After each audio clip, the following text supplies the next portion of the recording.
Dulu di Kaltim masih ada lebih 100 desa yang belum ada listrik. Sekarang alhamdulillah dengan hadirnya saya, dengan perjuangan saya, sekarang tersisa kurang lebih 72, 73 desa yang belum ada listrik. Komitmen saya bersama Kementerian SDM, tahun 2027 Kalimantan Timur harus zero desa gelap.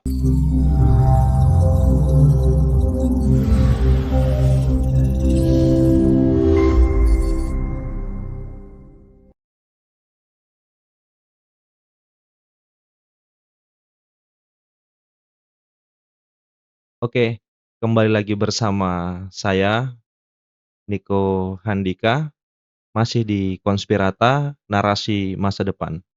Hari ini kita akan berbicara tentang sekelumit Kalimantan Timur adalah sebuah provinsi yang kaya akan sumber daya alam, yang menjadi jantung dan tulang punggung perekonomian Indonesia, yang dihasilkan dari berbagai macam pertambangan dari sektor minyak, gas, dan batu bara.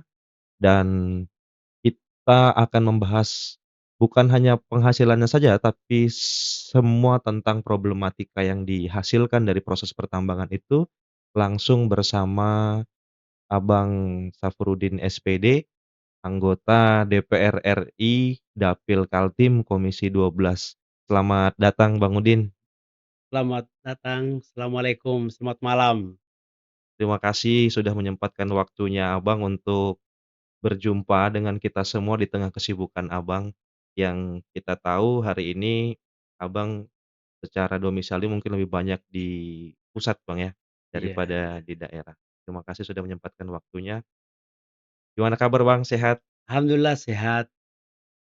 Nah, hari ini Bang, Ya, sebelum kita masuk kepada prolog yang saya antarkan tadi tentang bagaimana Kalimantan Timur, saya akan coba untuk mengantarkan semua kawan-kawan konspirata, pendengar dan penonton untuk lebih mengenal lebih dalam tentang biografi dan autobiografi dari Bang Safrudin.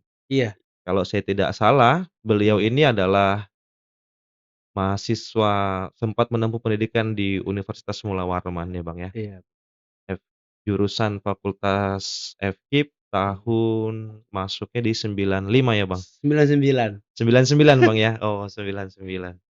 Bagaimana Bang, kalau saya memang lumayan mengikuti Bang dari awal, karena periode awal Abang di DPR provinsi 2014 itu, saat itu saya semester 4 di kampus, dan Nah, waktu itu di kampus ada namanya tempat ngopi itu di Metro, betul. menjadi tempat pusat, nongkrong atau tempat ngopinya aktivis-aktivis Universitas Mula Warman, aktivis intrakampus maupun ekstra kampus berkumpul di sana, dan beliau adalah salah satu senior yang aktif untuk ngopi di sana.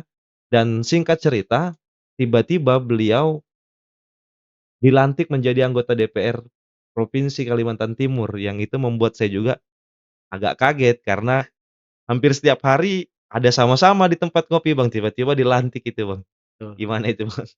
Ya, perjalanan, karir dan politik seseorang memang, tidak bisa terbaca, namun kembali kepada personalnya, sejauh mana kesungguhan dia untuk berkarir, eee, bekerja dan memberikan warna dalam setiap aktivitasnya. Nah, kebetulan saya adalah mantan aktivis mahasiswa yang banyak berkecimpung dan malang melintang di dunia pergerakan, tentu udah banyak membaca peta jalan menuju sukses, termasuk peta jalan menuju keberhasilan di dunia politik.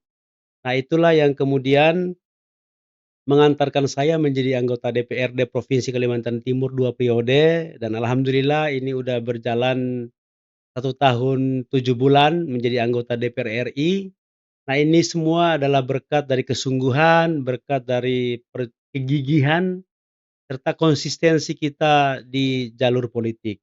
Nah, yang, menjadi catatan pentingnya adalah, eee, tidak ada boleh atau tidak ada yang boleh berubah dari semua itu. Artinya warna dan identitas sebagai aktivis mahasiswa harus tetap melekat, harus tetap, tergambar dalam setiap aktivitas saya di politik, baik sebagai politisi maupun sebagai pejabat negara hari ini.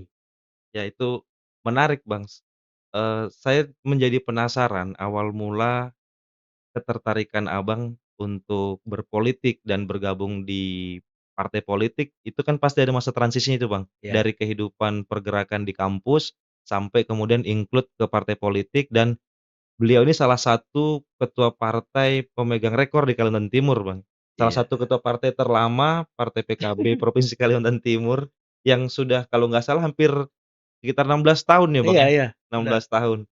Dan itu jadi satu capaian yang luar biasa karena saya tahu beliau itu bukan orang yang berangkat dengan penuh privilege Mmm, dan bukan generasi pewaris kalau bahasa anak-anak Gen Z sekarang karena beliau merintis semuanya, merantau ke sini heeh, dan hari ini kalau bicara tentang karirisme aktivis, pergerakan atau organisatoris kampus itu, yang dari daerah ya ke DPR RI dan nah, beliau sudah di posisi itu sekarang, mmm. gitu Bang. Ya memang, ketika kita masih di posisi sebagai aktivis dan memang ada hal yang berat rasanya, masuk ke wilayah politik praktis. Karena idealisme aktivis itu sangat kuat sekali dalam, pribadi-pribadi ya.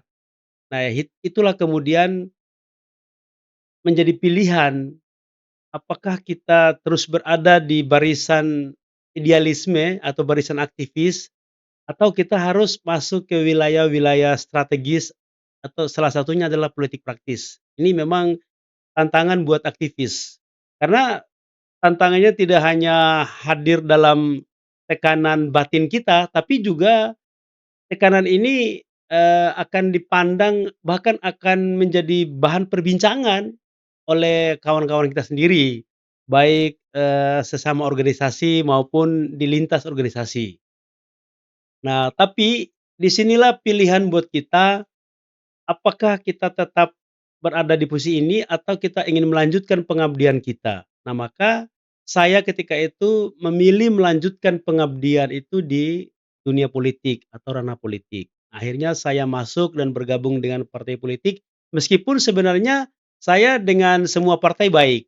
Partai PDI Perjuangan, Golkar. Nah, PKB ini adalah salah satu menurut saya partai yang memiliki histori, sejarah dengan organisasi yang saya geluti yaitu Pergerakan Mahasiswa Islam Indonesia. Nah, artinya punya benang merah. Nah, maka ketika dapat tawaran untuk bergabung di Partai Kebangkitan Bangsa, saya langsung masuk dan ikut berkecimpung di dalamnya. Nah, disitulah komitmen atau ujian-ujian itu dimulai. Apakah, eee, mampu memisahkan antara wilayah kerja politik praktis dengan wilayah kerja aktivis mahasiswa yang penuh dengan idealisme. Nah, ya memang saya dulu menganggap bahwa politik itu adalah kita menjual gagasan, eee, apa namanya, menghadirkan ide atau program dan rencana-rencana kita kan gitu. Tapi pada faktanya pada pemilu tahun 2009, pertama kali saya mencalonkan diri sebagai anggota DPRD Provinsi Kalimantan Timur, ya saya memang mengalami hambatan atau gagal, gagal terpilih. Ya karena memang, eee, itu yang disebut dengan transisi ya, transisi tadi yang dulu di dunia aktivis itu kita sangat, konsisten dengan perjuangan nilai-nilai memperjuangkan nilai-nilai idealisme. Tapi ketika masuk di wilayah politik praktis, itu kita harus sadar diri gitu, bahwa ternyata bukan berarti politik itu tidak memperjuangkan idealisme, enggak. Ya, menghadapi kultur dan karakter pemilih yang ya sedikit pragmatis ini memang kita dituntut untuk bagaimana menyesuaikan diri. Nah, itulah yang saya tidak mampu ketika 2009. Ya memang selain kemampuan logistik saya terbatas, juga menghadapi, ya, pragmatisme pemilih itu yang luar biasa, itulah yang kemudian membuat saya gagal terpilih sebagai anggota DPRD Kaltim pada pemilu 2009. Nah, nanti kita akan bahas sedikit tentang pragmatisme pemilu dan soal logistik untuk mencapai satu kursi di DPR provinsi dan DPR RI, Bang. Ya, Tapi saya lebih coba untuk masuk ke dalam karena bisa jadi itu terjadi kepada kami semua yang hari ini betul, masih di dunia aktivisme dan pergerakan untuk menselaraskan betul. energi yang selama ini kita bangun dengan kritisisme itu dan ketika include ke dalam satu partai politik, tentu butuh di-maintenance nih, Bang, Iya, suasana pikiran dan batin itu. Nah, betul. itu pasti tidak mudah untuk mengelola itu. Nah, Mhm. tik di mana titik Abang berkompromi pada situasi itu? Ya, pilihannya adalah ketika kita, eee, berada di luar, ya maka kita harus ikut arus. Nah, dengan komitmen atau dengan berjanji pada diri sendiri maupun berjanji kepada, kerabat atau kawan-kawan kita seperjuangan, kelak nanti kalau aku udah di dalam, aku akan memperjuangkan nilai-nilai perjuangan yang udah kita sepakati sebelumnya. Atau termasuk salah satunya adalah memperjuangkan, eee, agar kita bertahan dari godaan-godaan apapun, termasuk godaan, untuk fasilitas, godaan untuk melakukan hal-hal yang melanggar aturan dan kode etik. Nah ini, itu komitmen. Nah, akhirnya, ketika kita itu masih di luar ya, masih di luar, panggung, ya kata ya, kita harus betul-betul mencermati gimana cara mainnya, gimana gaya mainnya di dalam kan gitu. Kalau setelah kita pelajari itu ya kita ikut arus dan, eee, tentu kita punya kelebihan, punya keunggulan dari politisi yang lain. Kalau misalnya politisi yang lain itu yang tidak berangkat dari, dunia aktivis, maka dia akan murni melakukan politik transaksional. Nah, kalau kita kan tidak serta-merta politik itu memberikan apa, karakter yang transaksional, enggak juga. Tapi tentu kita menawarkan gagasan, menawarkan ide kita, menawarkan program dan rencana aksi kita. Nah, inilah menjadi pembeda kita dengan yang lain. Nah, akhirnya ketika kita di dalam, ya kita tunjukkan betul kepada rakyat, kepada khalayak bahwa mantan aktivis mahasiswa itu berbeda dengan yang lain. Bahkan kita harus berteriak bahwa kita ini pejuang politik atau politisi pejuang. Kita bukan pekerja politik.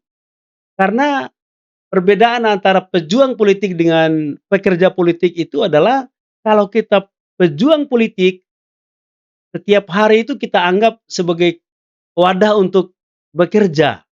Nah, tapi kalau misalnya pekerja politik, dia akan bekerja menjelang pemilu saja.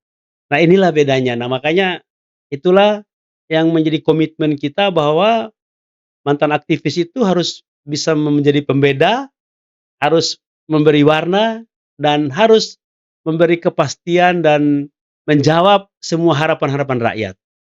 Itu salah satu saya yakin bahwa apa yang Abang sampaikan itu bukan klise belaka, Ya. karena dari beberapa senior di kampus kita Bang, Universitas Mula Warman, yang tentu hari ini juga menjabat posisi-posisi strategis di pemerintahan, baik legislatif maupun eksekutif di Provinsi Kalimantan Timur itu, yang style-nya tidak berubah itu salah satunya adalah Abang. Yang tidak eksklusif, tidak membangun eksklusivitas itu Abang, dan welcome untuk berdiskusi dengan kita, generasi yang mungkin sangat jauh di bawah Abang. Dan tentu saja saya tadi bilang saya 2012 baru di kampus dan bertemu selang sedikit di Cafe Metro itu, terus kemudian Abang mulai aktif di DPR provinsi itu kan tentu tidak ada banyak proses interaksi yang dibangun. Tapi sampai hari ini, beliau adalah salah satu senior yang, eee, mau untuk mendengarkan cerita kita dan memberikan saran-saran dan tidak merubah style dan lifestyle-nya. Dan ini saya bilang bukan pepesan atau bukan klise tadi karena beliau benar-benar memegang teguh itu. Dan saya harap, generasi ini, sifat-sifat ini dicontoh sebetulnya dengan, teman-teman Bang, Amin. senior-senior yang di angkatan Abang, kan banyak juga nih yang jadi anggota DPR dan pernah menjadi ketua partai, yang Betul. kemudian membangun eksklusivitas. Iya. Jadi pada akhirnya banyak juga yang karir politiknya semacam roller coaster kan, naik turun naik turun. Tapi Abang ini grafiknya selalu on point, 2 periode dan 1 periode DPR RI dan kita tahu bahwa beliau adalah salah satu, perwakilan Provinsi Kalimantan Timur yang hari ini di Komisi 12 12. yang membidangi energi, sumber daya mineral, lingkungan hidup, dan investasi. Nah, beliau juga banyak menyuarakan persoalan kepentingan-kepentingan kedaerahan. Nah, tantangannya Bang, saya tahu bahwa Kalimantan Timur ini dapilnya cuma satu di DPR RI, artinya perwakilan kita cuma 8 orang di DPR RI. Nah, Betul. apakah 8 orang ini mampu didengarkan Bang di rapat-rapat paripurna itu Bang? Eh, saya nggak berkapasitas mengomentari yang lain karena ya mungkin masing-masing punya cara untuk berjuang. Nah, kalau cara saya adalah terus bersuara. Karena saya digaji, saya diutus, saya dipercaya oleh rakyat Kalimantan Timur untuk duduk menjadi wakil rakyat di DPR RI, itu untuk bicara dan berjuang. Maka saya tidak akan pernah berhenti berjuang, saya tidak akan pernah berhenti berbicara di DPR RI di momen apapun. Apakah itu momentum rapat dengar pendapat, rapat kerja bersama mitra saya, ya saya akan terus melakukan itu. Karena memang tugasnya anggota DPR RI itu adalah bersuara. Nah, sehingga, dari kami berlapan ini, ya masing-masing punya cara berjuang. Nah, mungkin yang lain juga seperti saya juga, tapi kan saya tidak monitor. Karena kami berlapan itu berbeda-beda komisi. Karena DPR RI hari ini Komisi 1 sampai Komisi 13. Nah, itu kita tersebar di semua komisi. Kebetulan oleh partai saya ditugaskan di Komisi 12 yang membidangi energi, yang hari ini banyak menjadi bahan cerita semua orang, ya apalagi Kalimantan Timur ya. Betul betul Bang. Kira-kira begitu. Ya, nah, ya itu memang kita sama-sama monitor Bang, bahwa perwakilan Provinsi Kalimantan Timur bekerja dengan porsi dan style-nya masing-masing. Iya, Tapi yang coba kita coba kulik itu, ada kesusahan tidak Bang untuk bersuara? Misalkan kita perbandingkan Kalimantan Timur dengan provinsi-provinsi yang lain, iya, yang jumlah perwakilannya jauh lebih banyak.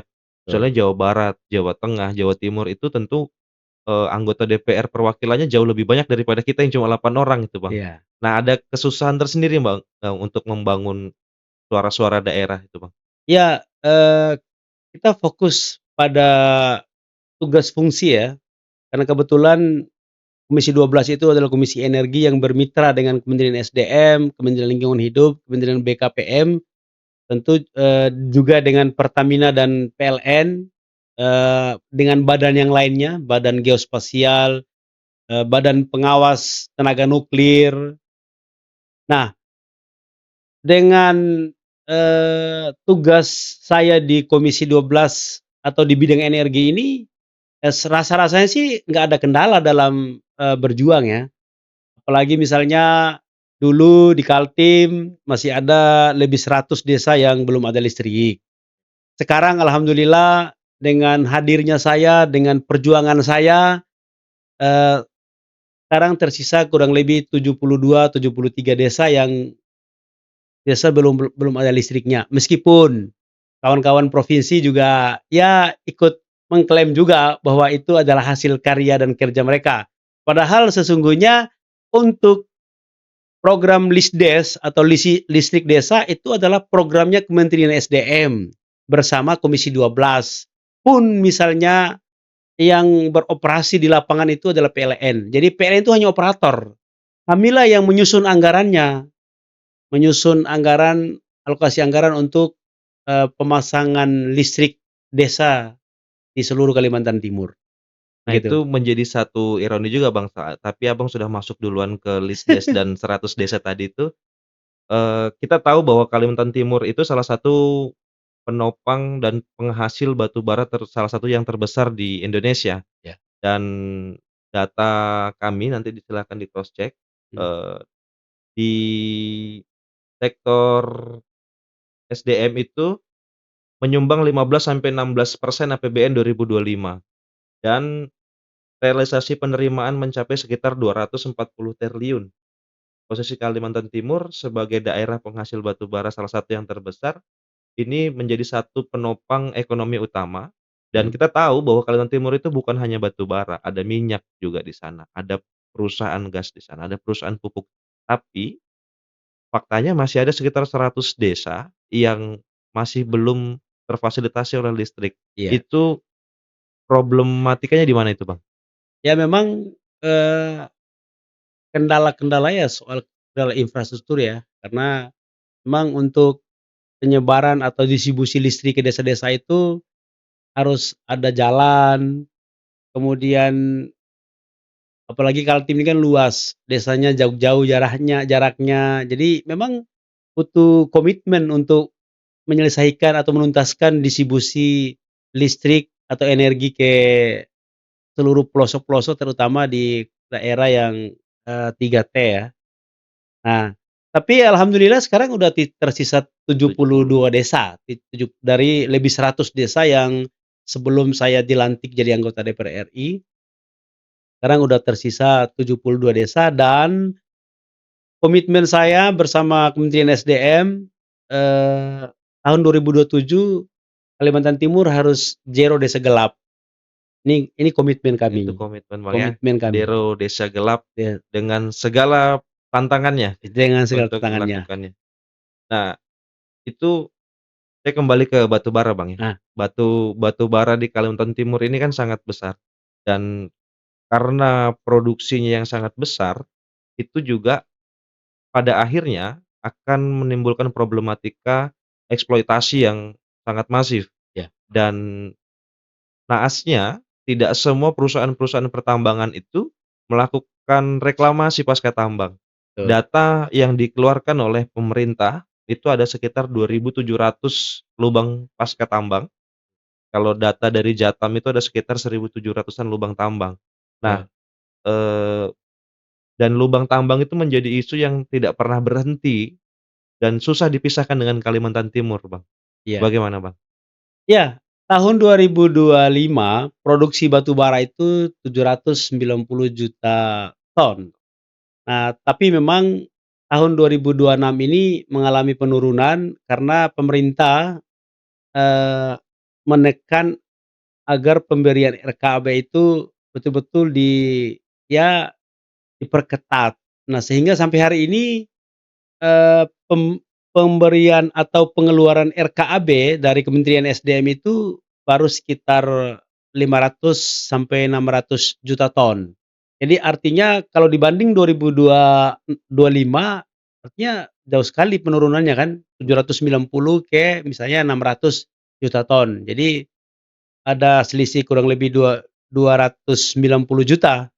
Nah, eee berkaitan dengan komitmen perusahaan tambang terhadap kewajibannya untuk mereklamasi, memang, eee, perusahaan-perusahaan tambang di Kalimantan Timur ini, baik yang masih aktif maupun yang udah ndak aktif lagi, ya memang masih banyak menyisakan lubang tambang.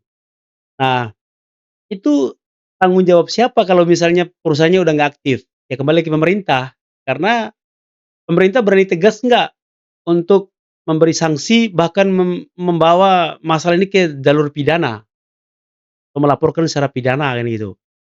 Meskipun perusahaan-perusahaan ini sebelum melakukan pertambangan Eksploitasi, iya. atau produksi, Produksi, mereka ada kewajibannya untuk membayar atau menyisihkan dana jaminan reklamasi. tuh, Bang, Nah, ya. hanya saja memang dana jamrek ini kadang-kadang oleh oknum disalahgunakan. Ya, makanya terjadi kasus hukum yang melanda mantan kepala dinas pertambangan kita, yang sekarang masih di dalam gitu Iya. kan.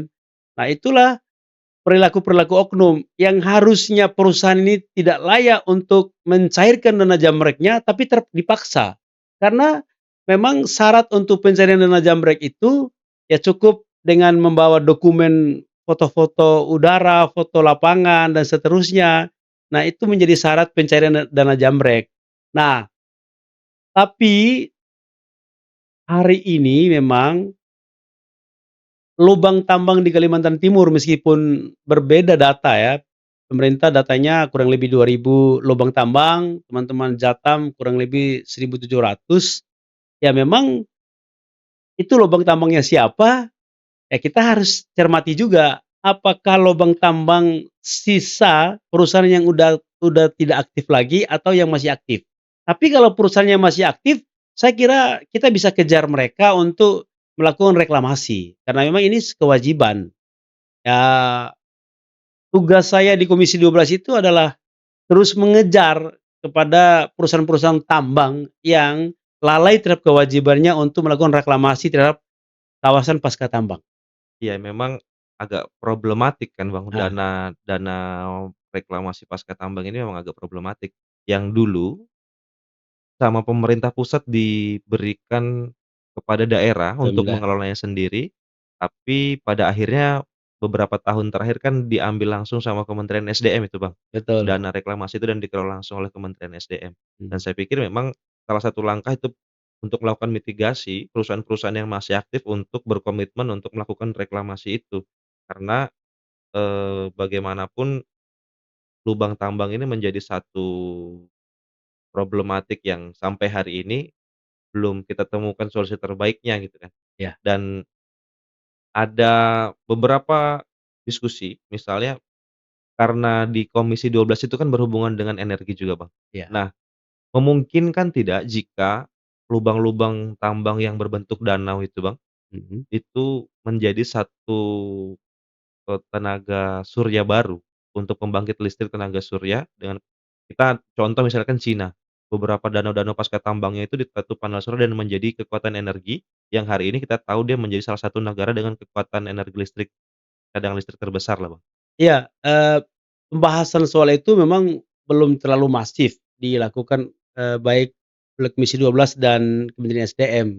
Kenapa? Karena kita hari ini masih fokus pada satu, menjawab kebutuhan BBM dengan mempercepat atau mendorong agar, eee, produksi kita atau lifting kita itu dikejar untuk naik.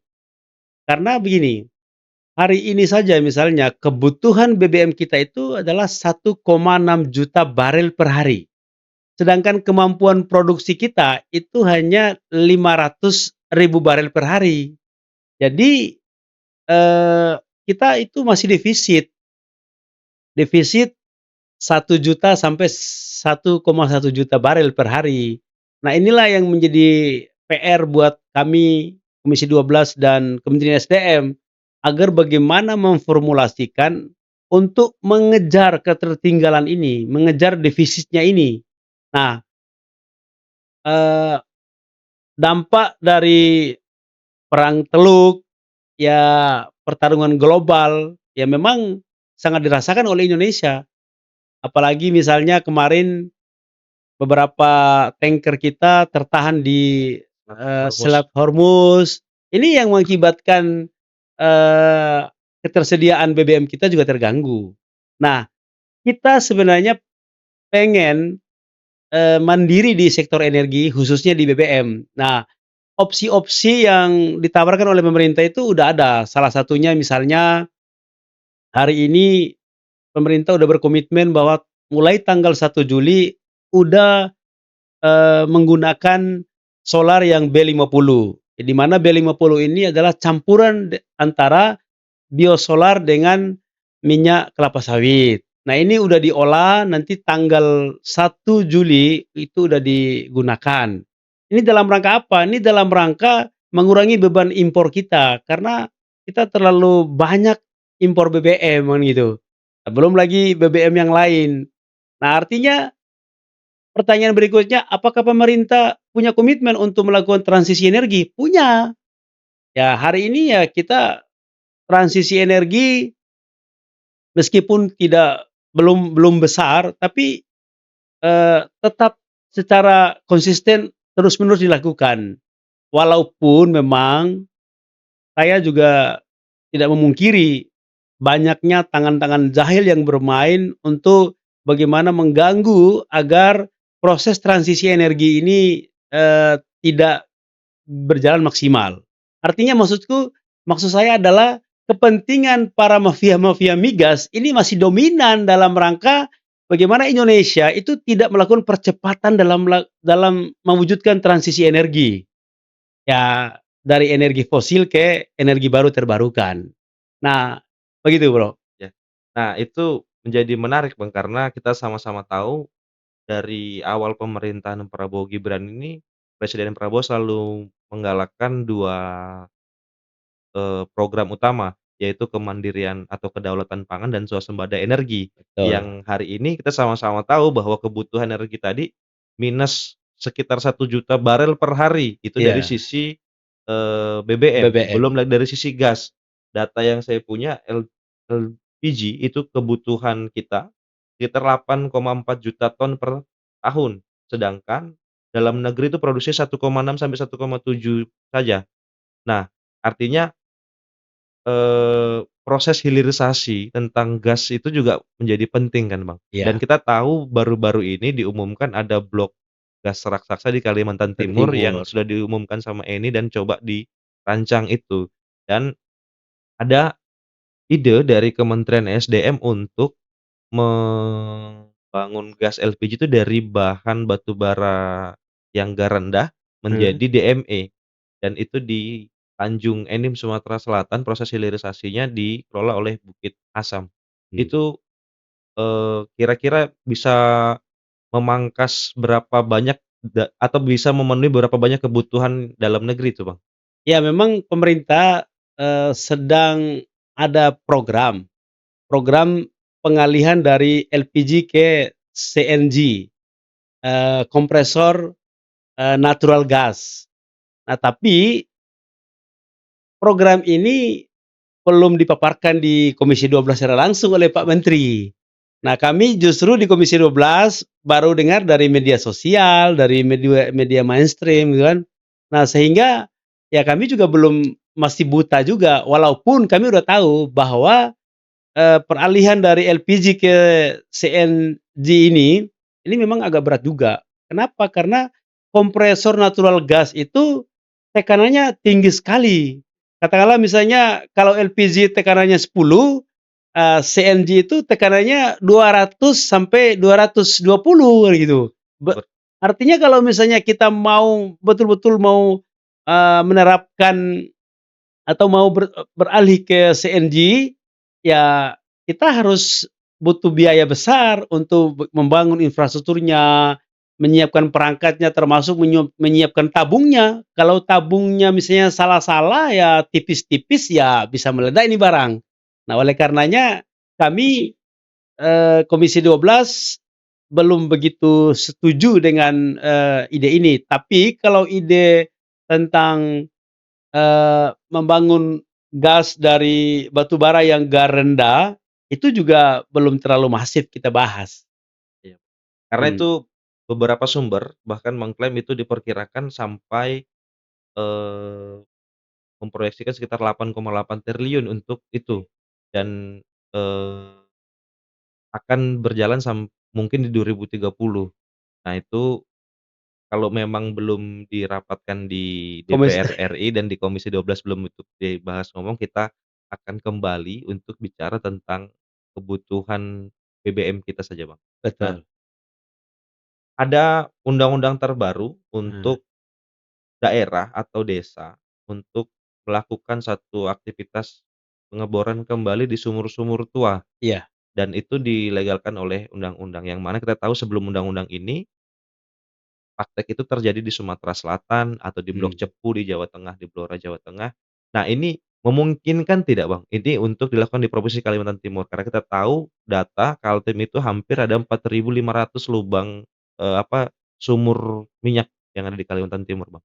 Nah, eee, kalau secara regulasi itu belum menjadi regulasi undang-undang ya, tentang itu, tentang, bolehnya untuk melakukan, pengeboran atau penyedotan terhadap sumur-sumur tua atau Edelweiss Iya, istilahnya di sana eee, itu regulasinya atau payung hukumnya baru PP ya, PP, iya. PP karena Undang-Undang Nomor 22 Tahun 2001 tentang minyak dan gas ini kami baru rencana merevisi. Artinya, dalam rangka mengakomodasi hal-hal tadi, bahwa rakyat secara mandiri, bahwa rakyat secara, gotong royong itu bisa melakukan eksplorasi sendiri terhadap sumur-sumur tua yang udah tidak produktif lagi, ya maka nanti kami di Komisi 12 dan DPR RI sedang mendorong agar dilakukannya revisi Undang-Undang Migas ini, karena udah terlalu lama. Undang-Undang Migas ini kan tahun 2001, sekarang udah 2026, artinya udah 25 tahun 25 tahun. undang-undang ini. Saya kira udah banyak pasal-pasal yang udah tidak relevan lagi dengan keadaan zaman.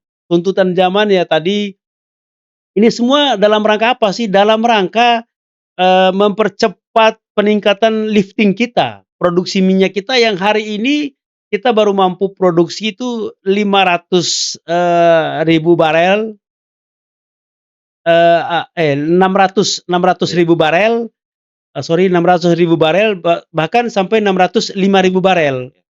Jadi artinya kita targetnya itu adalah kembali kepada tahun misalnya tahun 2001. 2001 itu, lifting kita mencapai angka 1,4 juta. Nah, mimpi kita itu adalah kita pengen, ya kalau tidak mampu kembali seperti tahun 2001, kita pengennya ya 1 juta lah. Kalau hari ini baru 605 ribu barel per hari, kita targetkan 1 juta barel per hari. Ya inilah mengejar itu, semua opsi dilakukan. Salah satunya memberi ruang tidak hanya kepada K3S, juga Pertamina, juga kepada rakyat. Nah, rakyat boleh melakukan, eksplorasi terhadap sumber-sumber yang udah tua dan bahkan mati. Kalau memang itu memiliki kandungan kan gitu. Nah, itu mungkin bagi pendengar yang tidak familiar tentang isu BBM ini, bahwa kenapa sih kita harus meningkatkan produksi itu, karena itu untuk menekan biaya pembayaran APBN terkait impor minyak mentah kita untuk Iya. memenuhi kebutuhan kita sehari-hari. Dan kita tahu bahwa hari ini BBM Dexlite misalnya sudah naik karena tadi perang Teluk dan macamnya. Nah, eee, saya coba berbicara kembali tentang bagaimana proses, eee, di Komisi 12 tadi belum diajak bicara terkait, pembangunan dari batubara rendah ke DME tadi itu, Bang, ya. Iya, Dan fokus hari ini itu kan adalah ketahanan pangan dan ketahanan energi. iya. Menurut Abang, dalam beberapa tahun ke depan, beberapa persen kita mampu untuk mengejar kedaulatan energi itu, Bang, di periode pertamanya Prabowo Gibran ini, Bang? Ya, kemarin pada saat paripurna DPR RI penyampaian, pokok-pokok, kebijakan fiskal kita, PPKF, Pak Presiden menyampaikan bahwa target lifting kita 2027 itu hanya 615 barel, 615 ribu barel gitu kan, 615. Jadi kalau hari ini 605 ribu barel, jadi targetnya hanya naik 10 ribu kan gitu, 10.000. 10 ribu barel. Nah, sehingga, eee, menurut saya salah satu penghambat kenapa kita belum mampu mengejar target 1 juta barel per hari lifting kita, ya undang-undang migas ini ya harus memang segera revisi kan gitu, dirubah. Karena ya tadi, undang-undang, migas ini belum memberikan kepastian hukum kepada pengusaha atau pengusahaan di hulu migas. Sehingga ya untuk mencari minyak di di bawah kaki, di bawah gunung, di bawah laut itu kan mahal. Mahal, betul Bahkan itu kan gambling. betul. Ya kalau dapat misalnya, Pertamina misalnya udah mengeluarkan uang triliunan, ternyata Mianya dapatnya dikit. Nah, artinya kita butuh kepastian hukum. Kepastian hukum itulah yang kita dorong agar nanti di undang-undang, migas yang baru atau di revisi undang-undang baru ini, kita nanti akan membuat rencana umum, migas misalnya, seperti seperti yang terjadi di sektor listrik. Di listrik itu kita udah punya, di undang-undang kelistrikan kita udah punya rencana umum kebijakan kelistrikan. Nah, nanti kalau misalnya di revisi undang-undang migas ini nanti kita akan dorong agar ada pasal-pasal yang mengatur tentang itu. Tentang target kita berapa tahun, membutuhkan dana berapa, skema pembiayaannya seperti apa. Nah, inilah baru kemudian memberikan ruang bagi para investor untuk berinvestasi di hulu migas. Nah, dengan investasi di hulu migas yang masif dan maksimal inilah kita bisa mengejar target kita lifting 1 juta barel per hari. Dan tentu saja investasi di hulu migas itu kita berharap terjadi di Kalimantan Timur juga pasti kan Bang, karena Ya, kita punya itu semua gitu. ya Kita punya di minyak, Kaltim ini kan setidaknya kita punya 3 instrumen ya, yaitu PHM, PHSS, PHKT. Nah, inilah instrumen yang akan kita dorong agar meningkatkan lifting. dan karena kenapa kita kemudian berharap untuk produksi minyak dalam sektor minyak kita tuh meningkat, karena kita tahu bahwa ada Kaltim mendapatkan partisipasi interest 10% Nah, dari minyak. Jadi kalau produksinya bertambah tentu dana bagi hasil ke daerah pun menjadi lebih besar dan memungkinkan bagi Kaltim untuk membangun infrastrukturnya lebih maju. Nah, iya, betul. dari tadi kita berbicara tentang Kementerian SDM dan dari itu bukan berarti kita mau terbang ke nasional, tapi dalam rangka untuk meneropong apa yang ada di pusat dan apa yang bisa disinergiskan di daerah, Bang. Betul. Dan bicara tentang hubungan pusat dan daerah, baru-baru ini sedang rame di Mendagri terkait situasi yang ada di Kalimantan Timur, di Iya, mana kawan-kawan atau senior-senior DPR Provinsi Kalimantan Timur itu melakukan satu konsultasi di Mendagri terkait proses hak angket. iya. Mungkin hak angket itu bukan hanya satu-satunya hak yang ada di lembaga legislatif, karena Iya. dia ada hak interpelasi, ada hak menyatakan pendapat, dan ada hak angket. Dan Kaltim hari ini, kalau situasi hari ini, tidak afdol bicara Kaltim dan tidak bicara hak angket, Bang. Iya, betul. Karena Mendagri menyatakan bahwa menyetujui hak angket itu dan bisa diusulkan diparipurnakan. Iya. Nah, bagaimana Bang tanggapannya tentang situasi di Kaltim ini, Bang? Hak angket itu adalah haknya anggota DPRD yang diperbolehkan oleh undang-undang, terutama Undang-Undang MD3, juga Undang-Undang Pemerintah Daerah. Nah, artinya hak angket ini bukan sesuatu yang tabu, bukan sesuatu yang jahat juga. Ya, tapi kan haknya dewan. Hak itu boleh dipakai, boleh tidak. Nah, hari ini saya melihat kawan-kawan DPRD itu sedang ingin menggunakan haknya. Ya kan bolehlah, masa nggak boleh gitu kan, haknya dipakai. Betul juga. Makanya ya nggak ada masalah kalau misalnya hari ini kawan-kawan DPRD Kalimantan Timur ingin menggunakan haknya, yaitu salah satu haknya adalah hak angket. Apa tujuannya? Tujuannya ingin menyelidiki beberapa kebijakan yang menurut kawan-kawan DPRD perlu diselidiki. Tapi bukan berarti mereka langsung jas bahwa ini salah, enggak. Ya ini kan hanya soal menyelidiki. Kalau ternyata hasil penyelidikannya itu keliru dan ternyata kebijakannya benar, ya ayo gentle dong ngomong bahwa ternyata kita udah menggunakan hak kita udah menyelidiki beberapa kebijakan, ternyata kebijakannya benar. Ya sudah harus gentle. Nah, artinya, sekali lagi hak angket bukan sesuatu yang berlebihan karena ini hak yang diatur oleh konstitusi.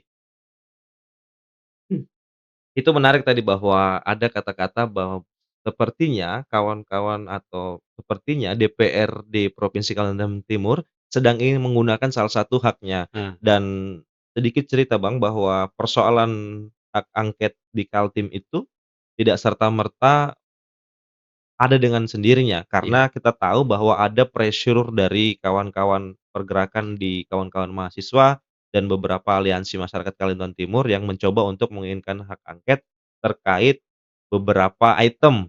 Misalnya item yang sedang rame itu kan terkait pengadaan fasilitas, eee, untuk gubernur mobil yang sekitar 8 sampai 5 M ini tidak hanya dikonsumsi masyarakat Kalimantan Timur, tapi ini menjadi konsumsi publik di nasional, iya, terkait itu. Dan terus kemudian berkembang dari satu item mobil itu menjadi rumah dinas yang sekitar 25 miliaran itu. iya, Nah, sebenarnya, eee, gerakan itu gelombangnya terjadi kalau yang kita lihat ya, Bang, ya, itu bagaimana pemimpin kita, gubernur kita itu merespon kritik dari teman-teman mahasiswa. Dan terpleset lidah kata, sehingga hari ini Kaltim itu sangat identik dengan marwah misalnya. Karena itu terpleset-terpleset itu dan kalau kami menyimpulkan ada 2 kemungkinan bahwa, ketika tidak cakapan komunikasi publik itulah yang membuat ini terus menggulir. iya, Dan kalau di DPR RI pernah mungkin hak angket itu terjadi ketika kasus Senturi misalnya. Kita iya, sama-sama masih mengingat bahwa itu menjadi tontonan yang menarik dalam proses menjalankan lembaga negara, Bang. Karena sidangnya sangat serius dan perspektif-perspektifnya di DPR RI itu sangat dalam. Tentu saja ini bukan hanya persoalan ada masalah atau tidak ada masalah, tapi ini adalah bagaimana kita kuliah hukum tata negara secara gratis nih. betul. Nah, kalau Kaltim Bang, 2 periodenya Abang di DPR Kaltim itu pernah ada selentingan tentang hak angket atau gimana Bang? Atau ini yang Eee, pertama Bang? Dulu pernah kami ingin menggunakan hak kami, tapi hak interpelasi. Apa? Tentang apa? Tentang kebijakan Pak Gubernur, gubernur ketika itu Pak, apa, Edi Ranur, Seranur. yang ketika itu tidak patuh terhadap Kepres tentang pengangkatan saudara almarhum Abdul Hasani sebagai Sekda Provinsi Kalimantan Timur. Ah, kita pengen, menggunakan hak kita ketika itu, baru hak interpelasi, belum sampai ke hak angket. Karena kita melihat, presiden telah mengeluarkan Kepres tentang pengangkatan saudara almarhum Abdul Hasani sebagai Sekda. Tapi pada faktanya Pak Abdul Hasani tidak diperankan sebagai Sekda, malah ketika itu yang diperankan itu adalah Pak Asisten. Nah, sehingga teman-teman DPRD ingin bertanya, ingin hak bertanya saja sebenarnya, bertanya kenapa kita, eee, Pak Gubernur tidak memperankan Pak Sekda yaitu Pak Abdul Hasani. Tapi ya memang ketika itu memang dinamika politiknya tidak terlalu seperti hari ini ya. Iya. Ya masyarakat juga diam-diam saja gitu kan, tidak ada aksi-aksi di jalan dan ya kami tidak sampai menggunakan hak interpelasi, tapi kami berbicara dari, antara DPR dan Pak Gubernur, ya gubernur menjelaskan, ya DPR bertanya, gubernur menjawab, ya sudah kan gitu, berarti kita paham. Akhirnya ya Pak Gubernur kembali mengusulkan Saudara Sabani ketika itu menjadi Sekda Provinsi Kalimantan Timur yang definitif, gitu. Artinya, eee, ada fungsi komunikasi antara legislatif dan eksekutif pada saat itu Iya, sehingga hak itu tidak terjadi kan, Bang? iya, Nah, betul. kalau hari ini kan bagaimana kemudian proses komunikasi itu kita mau bilang tidak baik-baik saja karena hubungan antara legislatif dan eksekutif di Kaltim ini kan sangat dekat. Ya. Jadi tidak mungkinlah ada salah komunikasi kan. Nah, kekuatan hukum yang diproduk dari hak angket itu apa sih, Bang? Oh, hak angket kalau misalnya, betul teman-teman pansus misalnya nanti kan setelah angket di dilakukan, ketika nanti menemukan fakta-fakta bahwa terjadi pelanggaran-pelanggaran, nah maka, eee, panitia khusus ini akan memberikan rekomendasi. Nah, rekomendasinya apa tergantung dari temuan mereka, hasil penyelidikan mereka kan gitu. Nah, memang produknya hanya rekomendasi-rekomendasi, bukan langsung memecat atau melengsarkan, enggak.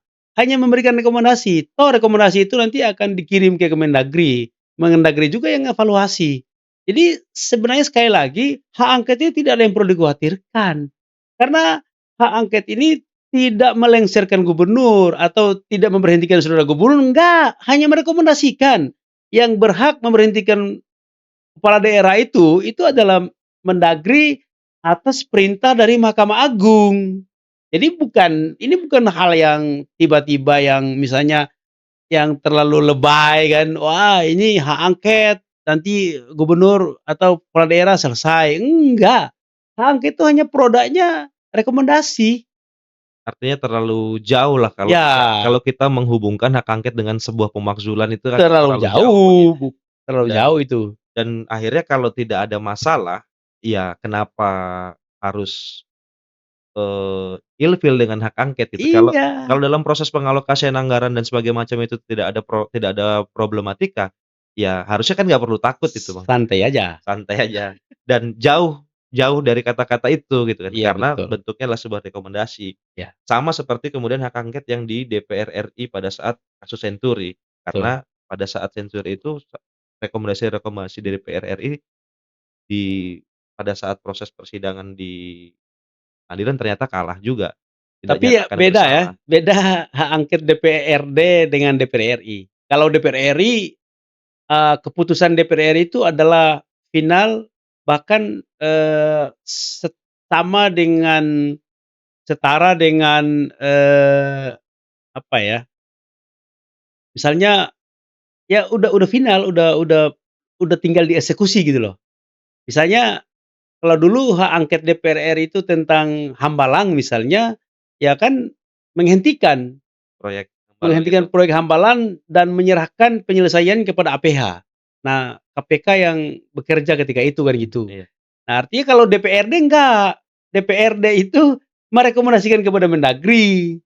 Mendagri nanti akan, meminta fatwa, minta pendapat dari Mahkamah Agung, Mahkamah Agung yang memutuskan. Nah, setelah Mahkamah Agung memutuskan apa keputusannya, nanti yang mengeksekusi Mendagri, kira-kira gitu. Oh artinya bahwa perlakuan hak angket DPRD itu hanya sebatas rekomendasi tadi ya? Rekomendasi, beda Nggak dengan DPR RI. artinya Kalau DPR RI itu keputusan final mengikat, jadi harus dieksekusi oleh pihak-pihak yang direkomendasikan atau diperintahkan untuk mengeksekusi. artinya tidak ada yang perlu ditakuti dan tidak semenyeramkan itu ternyata hak angket itu. Tidak, tidak ada, Dan tidak harus ada aksi yang berjilid-jilid sebetulnya Bang, tidak kalau perlu.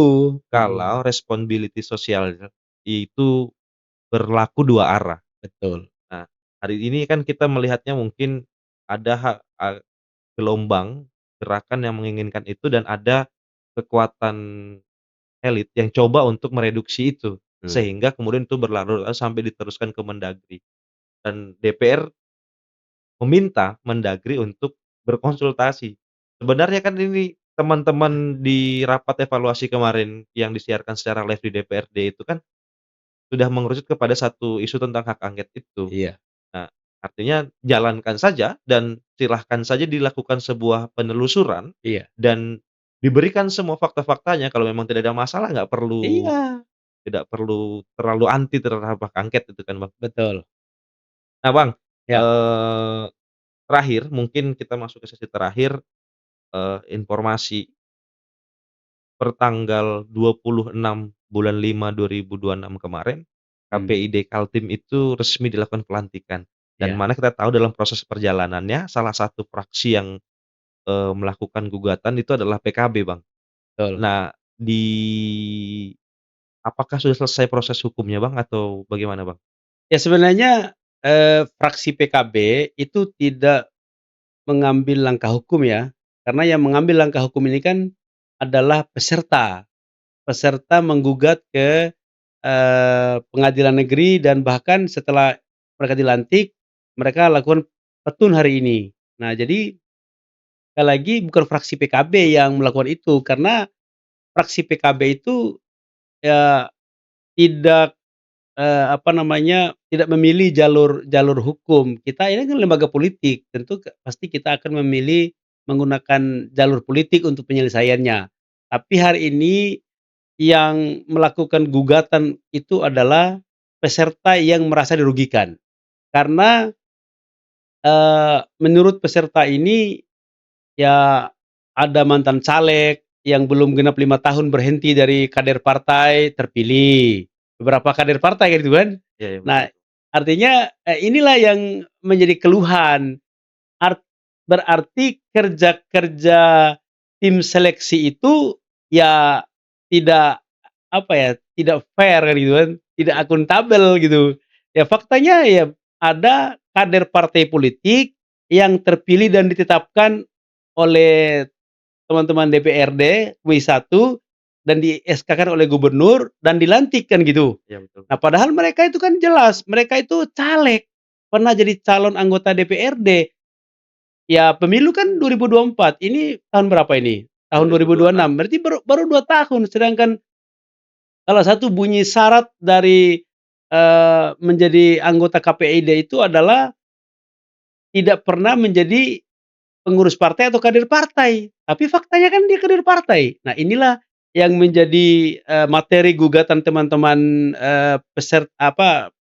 teman-teman yang menggugat di Pengadilan Negeri dan PT Tun hari ini.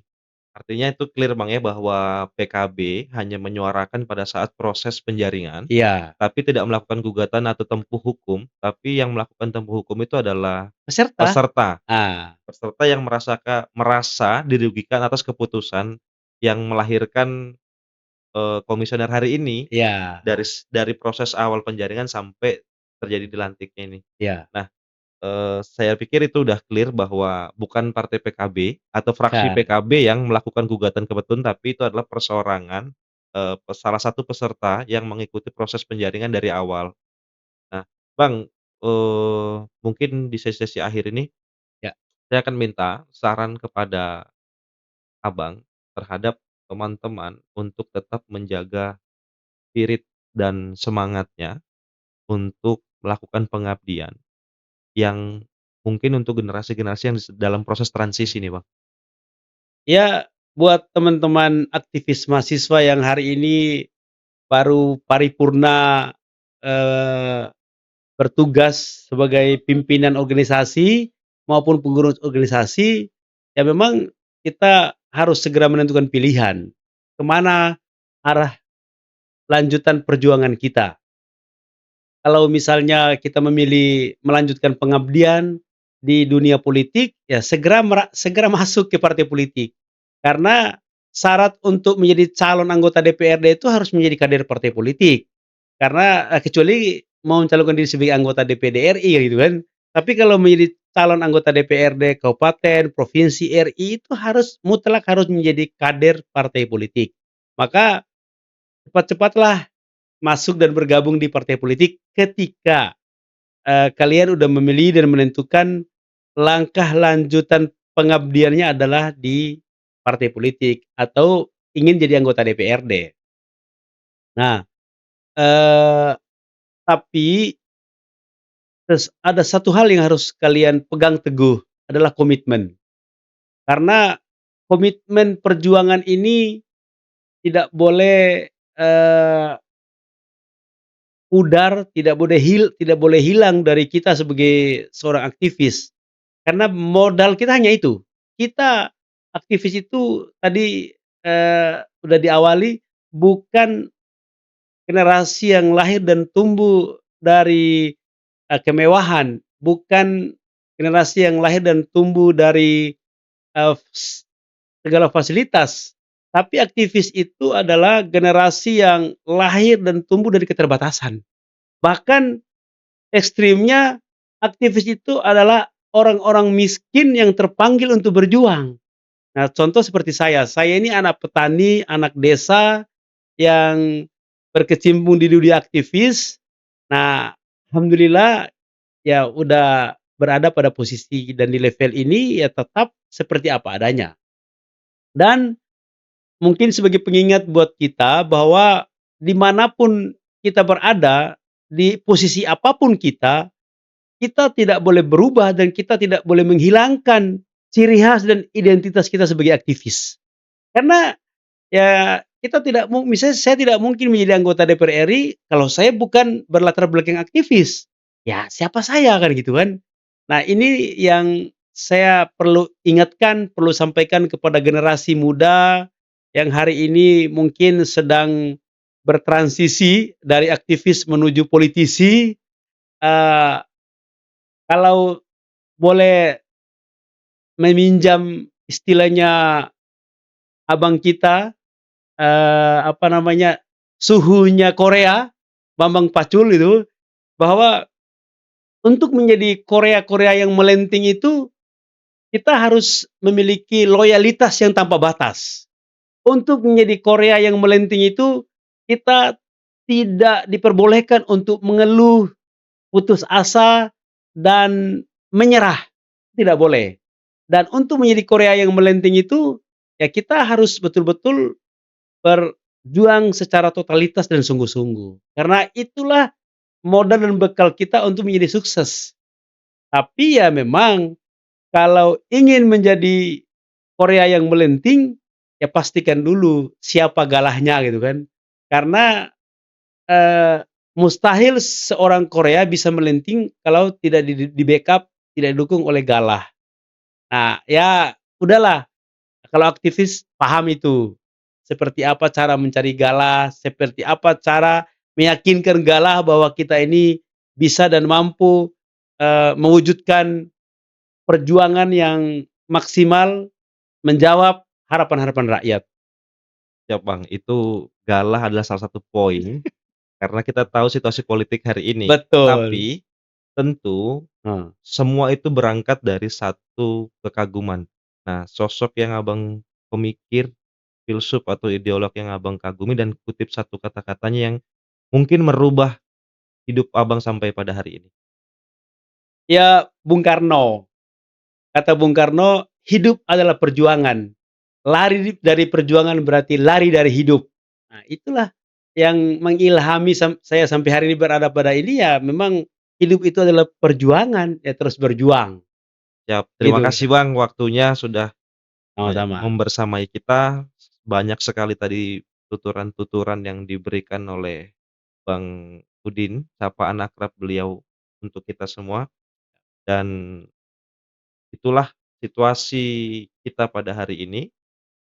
Jika kita tidak bisa merubah dengan sendiri, maka kita harus merubahnya bersama-sama.